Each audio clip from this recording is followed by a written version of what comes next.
வணக்கம். ஐபான் சில விஷயங்கள் இன்றைக்கு நான் என்ன கதைக்க போகிறேன்னு சொல்கிறேன்.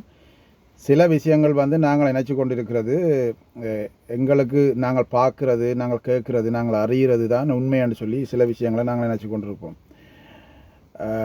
பிறகு பார்த்தா அது இல்லை உண்மை, அது வேறு உண்மை, அது வேறு விஷயம்தான் உண்மைன்னு சொல்லி பிறகு கொஞ்சம் காலம் போய்க்கல எங்களுக்கு தெரிய வரும். அப்படித்தான் நாங்களும் எல்லா விஷயத்தையும் நினச்சி கொண்டிருக்கிறது. எல்லோரும் எங்களுக்கு இது நாங்கள் பார்க்குறது தான் உண்மையானு சொல்லி நினச்சி கொண்டிருக்கோம், கேட்குறது தான் உண்மையானு சொல்லி நினச்சி கொண்டிருக்கோம். ஆனால் அது சம்மந்தமாக தான் இப்போ அது என்னென்னு சொல்லி தான் இப்போ கதைக்கணும். ஏன்னா நாங்கள் நினைக்கிறது இந்த உலகம் நாங்கள் பார்க்குறது தான் உலகம், நாங்கள் கேட்குறது தான் உலகம், நாங்கள் கிரகிக்கிறதான் உலகம் என்று நினச்சி கொண்டிருக்கிறது. அது இல்லை. இந்த பௌத்த மத ஆலயங்களை பற்றித்தான், மட ஆலயங்களை பற்றித்தான், அவர்களோட துறவிகளை பற்றித்தான் நான் இந்த வீடியோவில் கொஞ்சம் கதைக்கலாம்னு நினைக்கிறேன். நான் எனக்கு தெரிஞ்சதை எனக்கு விளங்குறதை நான் சொல்கிறேன். உங்களோட கொமெண்ட்ஸுகளை பதிஞ்சு கொண்டு போங்க கீழே. இதில் இந்த விஷயம் ஒரு ஆராய்ச்சிக்குரிய விஷயமும் கூட. என்னென்னு சொன்னால், நாங்கள் உலகாலமும் நினச்சி கொண்டிருந்தது எங்களோட தேவாலயங்கள், எங்களோட கோயில்கள், எங்களோட ஆலயங்கள் மாதிரி இந்த பௌத்த மட ஆலயங்களும் பொதுவான சொத்துக்கள் என்று சொல்லி நாங்கள் நினச்சி கொண்டிருந்தது. இவையெல்லாம் பொதுவான சொத்துக்கள். இங்கே நியமிக்கப்படுற பிக்குகள் ஒரு ஒரு அஸ்கிரியவோ மல்பத்தாவோ என்ற தலைவர்களால் நியமிக்கப்படுறதுனா நாங்கள் உலகளமும் நினச்சி கொண்டிருந்தேன். நான் நினச்சி கொண்டிருந்தேன், நீங்கள் என்ன நினச்சி கொண்டிருந்தீங்களோ தெரியாது. ஆனால் காலப்போக்கில் சில மடாலயங்கள், சில மடாலயங்கள் அது அந்த மடாலயத்தில் இருக்கிற அதிபதி அந்த பெரிய ஆமத்துருவுக்கு சொந்தமானது என்று சொல்லி கேள்விப்படக்கூடிய மாதிரி இருந்தது. அது எப்படி என்று யோசித்து கொண்டு போனால், அவர் ஒரு இடத்தை பிடிப்பார், அந்த இடத்தை வாங்குவார், இல்லாட்டி பிடிப்பார், கையகப்படுத்துவார். இப்போ மயிலட்டி விகாரையை எடுத்துக்கொண்டாலே அது கையகப்படுத்தினாதான். அப்போ அந்த இடத்துல அவங்க விகாரையை காட்டினா அது அவருக்கு தான் சொந்தம், அவர் தான் அதில் இறக்கும் வரைக்கும் இருப்பார். பிறகு அவற்றை சொந்தக்காரர் யாரையாவது, ஒரு உறவினர்கள் யாராவது, இரத்த சொந்தத்தை யாராவது அவர்களுக்கு விருப்பம் இல்லாட்டும் அவர்களை துறவியாக்கி அதை பாரம் கொடுத்துட்டு தான் அவர் போவார். இப்படித்தான் நாங்கள் கேள்விப்பட்டது. ஆனால் சில இடங்களை நாங்கள் பொதுவானதை நினைச்சு கொண்டு வந்தாங்க. இப்போ எங்களுக்கு முன்னேஸ்வரம், திருக்கேதீஸ்வரம், மடு, இந்த மாதிரி இடங்கள், கோணேஸ்வரம், இந்த மாதிரி இடங்களை நாங்கள் பொதுவான இடங்கள் தான் நாங்கள் நினைக்கிறது உண்மையில். ஆனால் அது பொதுவான இடங்கள் தான் உண்மையில். ஆனால் இந்த பௌத்த மட ஆலயங்களில் மட்டும் அது பொதுவான இல்லை என்று சொல்லி இப்போ தெரிய வருது கொஞ்சம் கொஞ்சமாக. என்னென்னு சொன்னால், இந்த அட்டமஸ்தானம் என்று சொல்கிற அனுராதபுரத்தில் இருக்கிற இந்த பல்லேகல ஆமத்துரு இந்த பெண் குழந்தைய சீரழித்த விஷயத்துக்கு பிறகு இது கொஞ்சம் கொஞ்சமாக வெளியே வருது. இப்போ சிங்கள மீடியாக்களை இதை கதைக்க துவங்கிட்டாங்க. அது கடுமையான விமர்சனத்துக்கு உள்ளாக்கியிருக்காங்க இந்த விஷயங்கள் சம்பந்தமாக. இந்த அட்டமஸ்தானம் ஒரு புராதன தலம். அது தொல்பொருள் திணைக்களத்துக்கு சொந்தமான இடம். இப்போ நான் அந்த அட்டமஸ்தானத்துக்கு பல முறை போயிருக்கிறேன். அங்கே பார்க்கல அந்த பிரதான தூபியின் பின்பக்கம் பார்க்கல ஒரு கோயில் இருந்ததுக்கான அடையாளம் அங்கே இருக்குது. அந்த கோயிலின் கட்டமைப்பு, அந்த ஒரு துண்டு அப்படியே இருக்குது. அதை வச்சு கொண்டு தான் அந்த புராதன இடத்தை அப்படி துண்டு ஒன்று வச்சு கொண்டு தான் அதை சுற்றி அந்த தூபியை கட்டிக்கிறாங்க. தூபின்னு சொல்கிறது சாய்த்தியன்னு சொல்கிறோம் சிங்களத்தில். அந்த வெள்ளையாக இருக்கும் உயரமாக அதை கட்டிக்கிறாங்க. அப்போ அதில் 8 இருக்குது. அங்கே அதை மாதிரி 8 இருக்குது. அது அட்டமஸ்தானம் சிங்களத்தில் சொல்கிறது. அந்த அந்த இடத்துல போய் பார்க்க அது கோயில் ஒன்று இருந்ததுக்கான ஒரு சிவன் கோயிலோ ஏதோ ஒரு கோயில் ஒன்று இருந்ததுக்கான ஒரு சான்று அங்கே ஒரு பின்பக்கத்தில் ஒரு இடத்துல இருக்குது. அந்த கோயிலின் அந்த கட்டமைப்பு, அந்த கட்டிட அமைப்பு அந்த துண்டு இருக்குது, பழைய ஆரம்பம். அதை பார்த்த உடனே நான் யோசிச்சேன், இது என்ன, இது எங்களோட கோயில் மாதிரிலாம் இருக்குது, இது அனுராதபுரத்தில் எல்லாரும் ஆண்டாண்டு சொல்கிறாங்க, வரலாறு சொல்லுது. அப்போ இருக்குமோ இதை பேராசிரியர்கள் தான், இது சம்பந்தமான பேராசிரியர்கள் தான் இதை பற்றி எனக்கு விளக்கம் கொடுக்கணும். நான் பார்த்துட்டு வந்தேன். ஆனால் அதை அப்படியே வச்சு கொண்டு அதை ஃபுல்லாக முழுக்க உடைக்காமல் தான் அந்த தூவியை கட்டிக்கிறாங்க. அப்போ இந்த இடம் இந்த பல்லேகமா என்றால், பல்லேகமான்னு சொல்கிறது பேர் இல்லை, இது பல்லேகமன்றது ஊர். இப்போ தான் அதெல்லாம் தெரிய வருது எங்களுக்கு. நாங்கள் இந்த பேர்களை வாக்கைக்குள்ள என்ன பேருன்னு யோசிச்சு நாங்கள் சில நேரம். ஆனால் அந்த பல்லேகமான்னு சொல்கிறது ஊர். அந்த ஊரை சேர்ந்த ஒரு ஆமத்துரு தான் இந்த மடாதிபதியாக இங்கே இருக்கிறார். இவர் தான் இந்த குழந்தைய சீரழிச்சான், இந்த பெண்ணை சிறுமியாக சீரழிச்சான்னு சொல்லி கேஸ் போய்கொண்டு இருக்குது. அப்போ இந்த பல்லேகமா என்றவர் இந்த மடாலயத்துக்கு எப்படி வந்தாருன்னு சொன்னால், இவர் இன்னொரு மடாதிபதி கொண்டு இங்கே சேர்த்துருக்கார், இதுக்கு மடாதிபதியாக வச்சுருக்கிறார். அந்த மடாதிபதியின் கேஸும் இப்போ வெளியே வந்துകൊണ്ടിருக்கு. என்ன சொன்னால் அந்த மடாதிபதி ஒரு திருமணம் முடிச்சு, அதாவது வந்து மடாதிபதி ஆமத்துருவா இருந்து கொண்டு ரகசிய திருமணம் ஒன்று முடித்து அவருக்கு பிறந்த பெண் பிள்ளைக்கு கொழும்பு மௌலவேனியா ஹோட்டலில் திருமணம் நடத்தி வச்சுக்கிறார். அது ஃபோட்டோ கூட இப்போ வெளியே வந்திருக்கு. அவரும் காவி உடையில் தான் இருக்கிறார். அந்த பிள்ளைக்கு பக்கத்தில் ஒரு காவி உடைய தகப்பனை அங்கே இருந்து திருமணம் முடித்து வச்சிருக்கிறார். இது என்ன எப்படி வருதுன்னு சொன்னால் இவங்க வந்து இந்த இந்த மடாலயங்களை கைப்பற்றின பிறகு இதில் இவங்க இருந்து கொண்டு இது பெரும் தனவந்தர்கள் ஆகிறதுக்கான இடம். இதெல்லாம் சொத்துக்கள் நிறைய வர இடம். தங்கங்களை கூட தானமாக கொடுக்குறாங்க. எங்களோட கோயில்களுக்கு நல்லூர் கொடுக்குற மாதிரி தங்கங்களை தானமாக கொடுக்குறாங்க. காசு கோடிக்கணக்கான காசு அங்கே புரளுது. அப்போ இதை பார்த்துட்டுன்னா இவங்க வந்து தங்களோட சொந்த சொத்தாக இவங்க மாற்றி வச்சுக்கிறாங்க. மாற்றினா எழுதி இல்லை, இதை வச்சுக்கொண்டு வேறு யாரையும் அவங்க வர விடுற இல்லை, அந்த இடத்துக்கு வேறு யாரையும் வர விடுற இல்லை. இப்போ இவருக்கு பிறகு இவை வந்து என்ன குடும்பத்தில் ஒரு ஆளத்தான் ஆமத்துருவா மாற்றி அவைக்கு விருப்பம் இல்லையா அவை ஆமத்துருவா மாற்றி இங்கே வந்து மடாதிபதியாக ஆக்குறது. திருப்பியாவே பரம்பரையாகவே தான் வந்து கொண்டிருப்பினா. பள்ளையகமண்ட பேர்லாம் வந்து கொண்டிருப்பினோம். பள்ளையகமண்ட ஊர்லேருந்து தான் அந்த பேரில் தான் வந்து கொண்டிருப்பினோம். அப்போ இப்போ என்னென்னு சொன்னால் இதுக்கு கடும் எதிர்ப்பு சிங்கள மக்கள் மத்தியில் வந்திருக்குது. சிங்கள சோஷியல் மீடியாக்களை பார்க்கல பகிரங்கமாக பேசுகிறாங்க, கடுமையான துணியில் பேசுகிறாங்க. இதை வந்து இல்லாமல் அதாவது அரசாங்கத்தை நாங்கள் இருகட்சி அரசாங்கமாக இருந்த மாறி இருகட்சி ஆண்டு கொண்டு வந்த எங்களுக்கு தான் இது சொந்தமண்ட மாதிரி அவங்க இந்த அரசியலை நடத்தி கொண்டு வந்த நிலையில் இப்போ ஜேவிபி இன்னொரு பக்கம் இருந்து வந்து ஆட்சியை பிடிச்சி இந்த இதை வந்து உடைச்சி தூக்கி இவங்களை வெளியே எரிச்சு ஒரு புது ஆட்சி முறையை கொண்டு பிறகு நிறைய விஷயங்கள் வெளியே வந்துருக்குது. இப்போ அனுரா வந்தபடியாக தான் இந்த பல்லைகள் அமத்துருன்ற விஷயங்களும் வெளியே வந்தது. இல்லைன்னு சொன்னால் வேறு ஒரு அரசாங்கம் இருந்திருந்தால் அவங்க அமுக்கியிருப்பாங்க இதை. அதால் அனுரா சரியான தீர்ப்புக்கு கிடைக்குமென்று அரசாங்கத்தில் கிடைக்குமென்னு சொல்லி இல்லைன்னா சட்ட ரீதியாக போனால் அது சட்ட ரீதியாக சரியான முறையில் அணுகினா அதுக்கு தீர்ப்பு தண்டனை நடக்கும். ஆனால் இந்த அனுரா வந்த அப்புறம் நிறைய விஷயங்கள் இப்படி அடங்கி போய் அமர்த்தி வைக்கப்பட்ட விஷயங்கள் வந்து வெளியே வந்துருக்கு. இப்போ இந்த பல்லேகம ஆமத்துரு இந்த மடாதிபதியாக இருந்து அவரை மடாதிபதியாக இருந்து விலத்தியாச்சு, வேற ஒரு மடாதிபதியை கொண்டு வந்து வச்சிருக்கு. ஆனால் அவர் தான் இன்னும் அந்த மடத்தில் வந்து இப்போ காசு பணங்களை கையாளுற சகல விஷயங்களையும் கையாளுறன்னு சொல்லி இப்போ செய்தி வந்து கொண்டு இருக்குது. இப்போ இதுலேருந்து பார்க்கல இந்த பெரிய இடங்கள்னு நாங்கள் பொதுவான இடங்கள்னு சொன்ன இடங்கள் எல்லாம் ஒரு குடும்பம் கைப்பற்றி தொடர்ச்சியாக வச்சு கொண்டு வராங்க. இதை வந்து அந்த மிகுந்தலை எடுத்து பார்த்தீங்கன்னா அது ஒரு பொதுவான இடம்னா நான் என்ன வச்சு கொண்டு வந்தேன்னா மிகுந்தலையும் வளவா ஹங்குணு என்ற இடத்துல இருந்து வந்த ஒரு ஆமத்துரு தான் அவை தொடர்ச்சியாக அவைன்ற பரம்பரை தான் அங்கேயும் தொடர்ச்சியாக இருந்து கொண்டிருக்கணும். அங்கேயும் நிறைய காசு புரள்ற இடம்.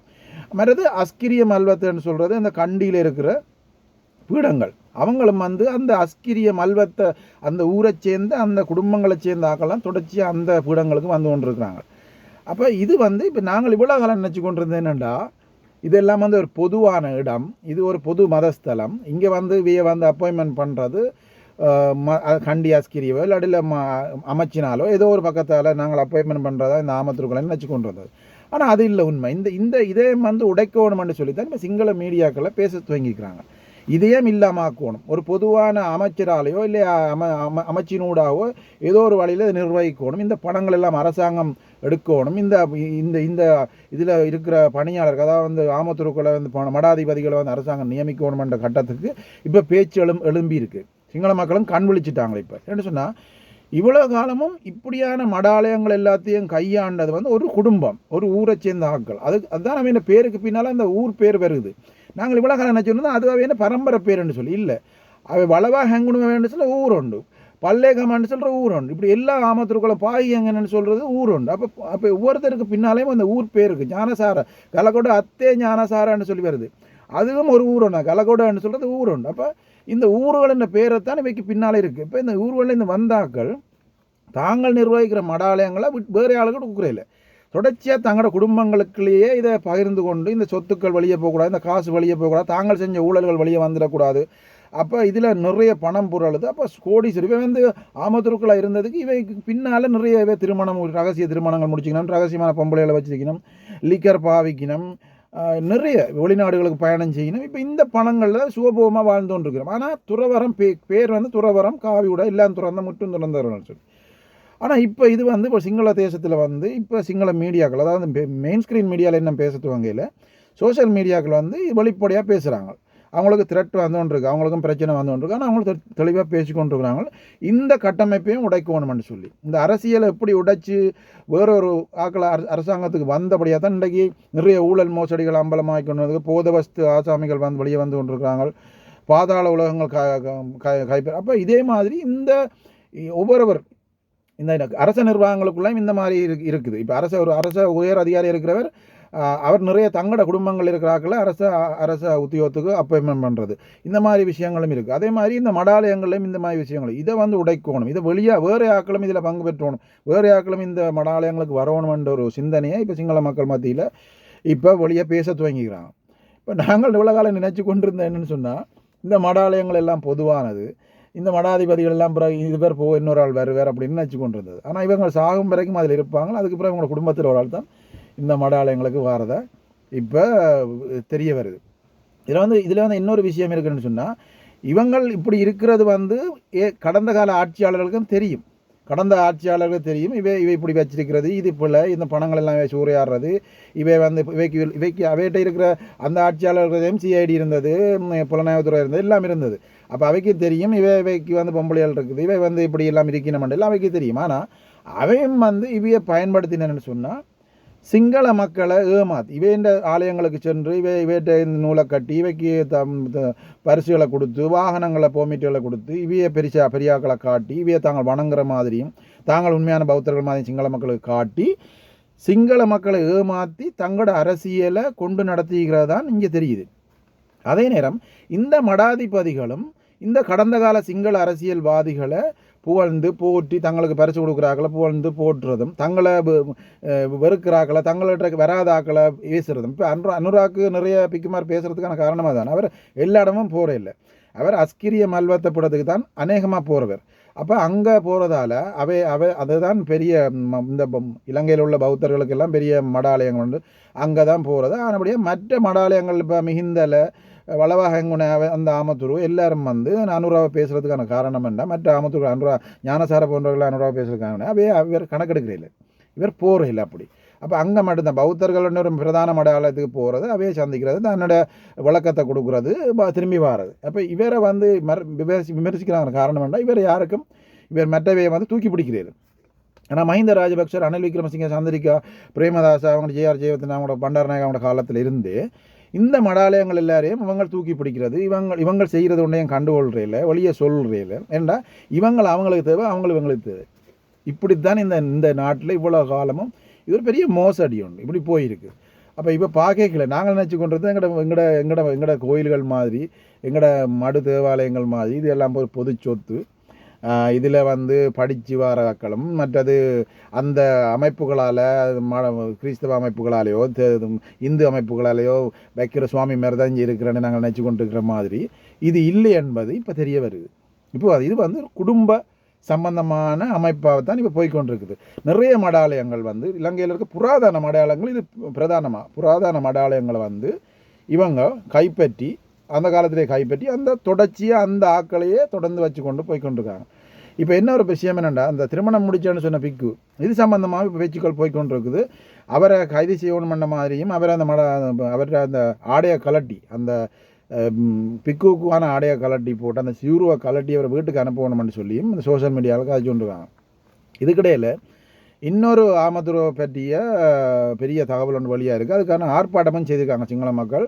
என்னென்னு சொன்னால் நுகைகூட அந்த பகுதியில் நினைக்கிற மாரகம் அந்த பகுதியில்னு குணானந்தன் ஒரு ஆமத்துரு வந்து பாதாள உலக குழுக்களோடையும் போதவஸ்து ஹோல்சேல் வியாபாரி இறக்குமதி செய்கிற வியாபாரிகளுடைய நெருங்கிய தொடர்பு இருக்கிறதாகவும், அவருக்கும் ஒரு பெண் இருப்பதாக திருமணம் முடித்து அவருக்கு பிள்ளைகள் இருக்கிறதாகவும், அதே நேரம் அவர்கிட்ட வந்து அவர் அரசியல்வாதிகள் பாதாள உலகத்தினர் தங்களோட கருப்பு பணத்தை இவர் மூலமாக வெள்ளையாக்குறதாகவும் ஒரு குற்றச்சாட்டு வச்சு இந்த மீடியாவில் நான் பார்த்தேன். ஒரு ஆர்ப்பாட்டம் அங்கே நடந்தது. இப்படி பல்வேறு பிரச்சனைகள் இந்த மடாலயங்களுக்குள்ளேயும் இந்த மடாதிபதிகளுள்ளேயும் இந்த பிக்குகளுக்குள்ளேயும் இருக்குது. இவங்கள் வந்து இவ்வளவு காலம் எங்களோட தமிழ் மக்களுடைய ஏன் நாங்கள் பேசணும்னு சொன்னால், நான் பேசுகிறத சில நினைக்கலாம் இவரேன்னு இதெல்லாம் பேசுகிறான்னு சொல்லி நாங்கள் யோசிக்கணும். எங்களோட போர், எங்களுக்கு எதிரான போர், எங்களுக்கு தமிழ் மக்களுக்கு எதிரான அடக்குமுறைகளை வந்து இவங்கள் இந்த இரு பகுதியும் இந்த அரசியல்வாதியும் இந்த மடாலயங்கள் இவங்கள் இந்த இதுங்களெல்லாம் சேர்ந்து தான் தமிழ் மக்களை சிங்கள மக்களை மாற்றிக்கிறாங்க. சிங்கள மக்களை துவேசிகளாக மாற்றி, சிங்கள மக்களை இந்த தமிழ் மக்களுக்கு எதிரானவர்களாக மாற்றி, இந்த போரை கொண்டு நடத்துறதுக்கான ஆளணி பலங்கள் எல்லாத்தையும் பெறுகிறதுக்கு இந்த சிங்கள மக்கள் தேவை அவங்களுக்கு. அப்போ சிங்கள மக்களை மனிப்புலேட் பண்ணித்தான் இவங்க எல்லாரும் சேர்ந்து இந்த யுத்தத்தை இந்த 30 ஆண்டுகளாக நடத்துறதுக்கு, இந்த இலங்கையில் இனவாதத்தை திரும்ப இப்போ யுத்தம் முடிஞ்சு 17 ஆண்டுகளுக்கு பிறகும் இனவாதத்தை, முஸ்லீம்களுக்கு எதிராக இனவாதம், தமிழர்களுக்கு ஆங்காங்க இனவாதத்தை இப்பையும் கக்கி கொண்டு காரண காரணம்னு சொன்னால் இந்த இரகசியங்கள் வெளியே வருது. இந்த அரசாங்கம் வந்த பிறகு எல்லாரும் பேச துவங்கிட்டாங்க, எல்லாரும் கதைக்க துவங்கிட்டாங்க, சிங்கள மக்கள் கதைக்க துவங்கிட்டாங்க. அப்போ இதை கேள்வி கேட்க துவங்கிட்டாங்க. அப்போ இதால் இப்போ இவங்களுக்கு பிரச்சனையாக இருக்குது. இப்போ இதை அடக்கணும், இந்த அரசாங்கத்தை திறத்தோணுமென்ற கட்டத்துக்கு இப்போ வந்து கொண்டிருக்கா. இப்போ நிறைய நீங்கள் வீடியோக்கள் பார்ப்பீங்க, நிறைய மெயின் ஸ்க்ரீனில் வந்து இந்த அரசாங்கத்துக்கு எதிரான நிறைய தாக்குதலை நடந்து கொண்டிருக்கிற காரணம் வந்து இதுதான். இதெல்லாம் வெளியே வந்தோம், இதெல்லாம் இவ்வளோ காலமும் மூடி மறைக்கப்பட்டு, எனக்கு தெரிஞ்ச இன்னொரு கதை சொல்கிறேன், இதெல்லாம் இவ்வளோ காலம் மூடி மறைக்கப்பட்டு தங்களோட அரசியலை இவங்கள் செய்து கொண்டு போகிறோம், தாங்கள் கொள்ளையடித்து நாட்டை குட்டிச்சுவராகி கொண்டு போவோம். இவங்கள் தங்கள் மடாலயங்கள் இருந்தாலும் தங்களோட கூத்துக்கள்லாம் நடச்சி சாராயத்தையும் குடிச்சு பொம்பளைகளையும் வச்சுக்கொண்டு கல்யாணங்களையும் முடிச்சுக்கொண்டு பிள்ளைகளையும் பெற்றுக்கொண்டு போகிறதையும் இவங்களை கண்டுகொள்ளல, அவங்களை கொண்டுகொள்ளாமல் இருந்தது. தங்களோட அரசியலை நடத்துறதுக்கும் தங்களோட இந்த பிக்குவல்னு சொல்லிக்கொண்டு தங்களோட கூத்துக்களை செய்கிறதுக்கும் இவங்க ஒரு ஆளை காப்பாற்றி கொண்டு வந்தது தான் நடந்திருக்கு. இப்போ இது ஒன்றுண்டா வெளியே வருது. ஆனால் அரசாங்கத்துக்கும் இது ஒரு நெருக்கடியாக இருக்குது. ஆனால் அதே நேரம் அரசாங்கத்தின் கொள்கையும் அதுதான். அவங்க ஜேவிபி அந்த கடந்த காலங்கள் அவங்க 90களில் அவங்க பேசிக்கொண்டு வந்தது என்னென்னா இந்த பிக்குவலை அவங்க மதிக்கிறதே இல்லை. ஆனால் இப்போ வந்து இந்த கால ஓட்டத்தில் இந்த அரசியல் இதோட போகணும், ஒரே அடி அதை உடைக்கலான்னு சொல்லி கட்டத்தில் அவங்க போய்க்கொண்டு, ஆனால் மக்களை பேச விட்டுருக்காங்க. மக்கள் அதை பேச விட தெரியாத மாதிரி இருக்கிறாங்க. இதுதான் உண்மை. இப்போ வந்து அனுராவை இவ்வளவு தூரம் தாக்குறதுக்கான காரணமே இதுதான். இவங்களை வந்ததால் தான் எங்கட குட்டுக்கள் எல்லாம் வெளியே வந்தேன்னு சொல்லி அரசியல்வாதிகளும் இந்த மடாதிபதிகளும் அரச உயர் அதிகாரிகளும் இப்போ செயல்பட்டு கொண்டிருக்கிறாங்க. உங்களுக்கு தெரியும், இப்போ வந்து எல்லாருக்குமே இப்போ இந்த கிருணிகா பிரேமச்சந்திரில் இருந்து எல்லாருக்குமே குற்றச்சாட்டு இருக்குது. ஏன்னா கிருணிகா பிரேமச்சந்திரன் எல்லாம் இந்த அரசாங்கத்தை கடுமையாக விமர்சிக்கிறாங்க. அவங்க வந்து ஒரு ஆளை கடத்தி ஒரு கேஸில் வந்து இப்போ உள்ளுக்கு போகிற கட்டத்தில் அவங்க இருக்கிறாங்க. அதே மாதிரி எல்லாருக்குமே அவங்க தவறு செஞ்சுக்காங்க இல்லை. அப்போ நீதிமன்றங்களில் வழக்கு போய்க்கணும். இப்போ தாங்கள் உள்ளுக்கு போகிறோன்னா அவங்களுக்கு சுயமாக தெரியும். ஆகவே தான் இந்த இனவாதத்தை தூண்டுறதும் மதவாத தூண்டுற நிகழ்ச்சி நேரெல்லாம் இப்போ கையில் எடுத்துக்கிறாங்க இல்லை. ஆனால் சிங்கள மக்கள் கடுமையாக யோசிக்கிறாங்க, இவங்க சொல்கிறதையும் யோசிக்கிறாங்க, ஏன்னா சின்ன இருக்குமோ ஒன்று யோசிக்கிறாங்க. ஆனால் நிறைய சிங்கள மக்கள் இதை உண்மையிலே இவங்க பகுத்தாயிர அளவுக்கு மாறிட்டாங்க. பகுத்தாஞ்சி இவங்க சொல்கிறது பொய்யா உண்மையானு சொல்லி தெரிகிற அளவுக்கு வந்துட்டாங்க. ஆனாலும் இவங்க விடுறா போல இல்லை. இந்த அரசாங்கத்தை வெளுத்துறதுக்கு மதவாதத்தை தொடர்ச்சியாக கையில் எடுத்துக்கோங்க. இப்போ பல்லேகம் ஆமத்துருவை பற்றி நான் கதை கேட்க, பல்லேகம் ஆமத்துரு சிறுமியை கெடுத்தேன்னு சொல்கிறேன். இப்போ அவற்றை படுக்கை அறையில் இருந்து ஒரு நீண்ட தலைமுடி ஒன்று கைப்பற்றப்பட்டிருக்கு. அந்த தலைமுடி அந்த சிறுமியினுடையது இல்லைன்னு சொல்லியும் இப்போ வெளியாகிருக்கு. இப்போ இவருக்கு வேறு ஒரு பொம்பளையோடையும் தொடர்பு இருக்கிறதா என்ற ஒரு கேள்வி வந்திருக்கு. ஆனால் கடந்த காலங்களில் சில யூடியூப் சேனலில் பிரபலமான இலங்கையில் பிரபலமான சிங்கள யூடியூப் சேனலில் பார்க்கல அவருக்கு குருநாகல் பகுதியில் ஒரு பொம்பளை இருக்கிறதாகவும் அங்கே இவர் ரகசியமாக போய் வரதாகவும் ஒரு தகவல் கசிஞ்சிருக்கு. பேசுகிறாங்க, அதை வெளியே பேசுகிறாங்க. இப்போ அதை பற்றியும் தேட வேணும், அதை பற்றியும் பார்க்கணும்னு சொல்லி பிரச்சனை போய்க்கணும். இது வந்து சாதாரண எனக்கு சில விஷயங்கள் தெரியும். எனக்கு தெரிஞ்ச ஒரு இடத்துல, அதை இடத்தையும் சொல்ல மாட்டேன், பேரையும் சொல்ல மாட்டேன், எனக்கு தெரிஞ்ச ஒரு இடத்துல ஒரு ஆமத்தூர் இருக்கிறார். எனது சிங்கள நண்பர்களை அவரை காட்டி எனக்கு சொன்னேன்னா இவருக்கு ஒரு பிள்ளை இருக்குன்னு சொல்லி, இவர் ஒரு பொம்பளையை அதாவது கீப்பாக வச்சுக்கிறதாகவும் இவருக்கு ஒரு பொம்பளை பிள்ளை இருக்குன்னு சொல்லி சொன்னாங்க. பிறகு அதை நான் கொஞ்சம் விசாரித்து கொண்டு ஒரு ஆள் சொல்கிறத நம்பக்கூடாதுன்னு சொல்லி நிறைய பேர்கிட்ட அதை கேட்ட இடத்துல உண்மையிலே அவருக்கு அந்த பெண்ணோட தொடர்பு இருக்குது. ஏன்னா அந்த பெண் அங்கே தான் பஞ்சாலைக்கு தொடர்ச்சி இப்பையும் போய் வந்து கொண்டிருக்கிறார். அவர் தான் அந்த வீட்டுக்குரிய சகல உணவுப் பொருட்கள், சாமான்கள், கேஸ் சிலிண்டர் எல்லாத்தையும் அங்கே அனுப்பி கொண்டிருக்கிறார். அந்த பெண் வந்து வீட்டை விட்டு வெளியே போகிறதில்லை, எங்கேயுமே வெளியே போகிறதில்லை, வெளியே அக்கம் பக்கத்தில் ஆக்களை யாரோடையுமே கதைக்கிறதில்லை. அதுக்கு வந்து அந்த பிக்குனுடைய உத்தரவுக்கு அமையத்தான் அந்த பெண் அப்படி இருப்பதாக அந்த ஊர் மக்கள் எனக்கு சொல்கிறாங்க. அதை பார்க்கல உண்மை தான் தெரியுதுன்னு சொன்னால் அந்த பொம்பளை பிள்ளைய அவங்களும் அந்த ஹஸ்பண்ட் அந்த பெண்ணுக்கு ஒரு ஹஸ்பண்டுமே இருக்கிறான். கல்யாணம் முடிச்சு அந்த பெண்ணுக்கு ஒரு ஹஸ்பண்ட் இருக்குது. அந்த ஹஸ்பண்ட் வந்து அந்த அந்த அந்த பெண்ணினுடைய கணவர் வந்து அந்த ஆமத்துருவுக்கு சொந்தமான பஞ்சாலையில் அந்த ஆமத்துருவுக்கு வேலை செஞ்சுருக்கிறார். சின்ன பிள்ளையிலேருந்து வேலை செஞ்சு வந்த இடத்துல. பிறகு இந்த பெண்ணோட அந்த ஆமத்துருக்கு ஒரு தொடர்பு இருந்ததாகவும் அதன் மூலம் ஒரு கருவுற்ற பிள்ளை கிடைக்கிற இருந்த நேரம் டக்குன்னு இவரை பிடிச்சி இந்த பெண்ணுக்கு திருமணம் முடித்து வச்சதாகவும் தான் எனக்கு அந்த தகவல் வந்தது. ஆனால் நான் அதை பேரையும் அதே மொழியை சொல்லலான்னு சொன்னால் எங்களால் உறுதிப்படுத்தல. ஆனால் இப்படி ஒரு சம்பவம் அந்த பிள்ளை இப்போ கேம்பஸில் ஒரு பிரபலமான பல்கலைக்கழகத்தில் படித்து கொண்டிருக்குது.